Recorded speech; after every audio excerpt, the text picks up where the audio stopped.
What's up guys?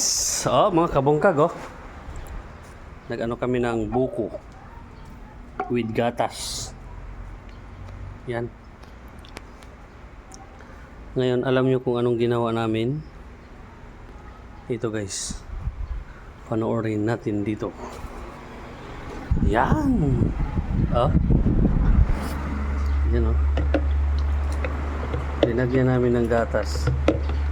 Hinintay ko pa si paring Rodrigo para lagyan namin ng yelo. Kasi pag may yelo yan guys, masarap yan.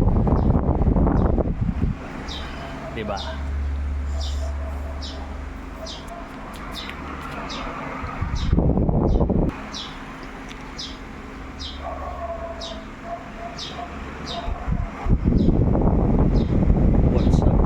Kabungkag sarap niyan, buko.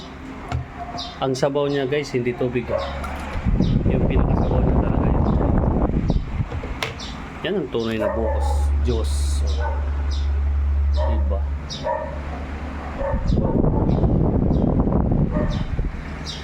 Okay guys.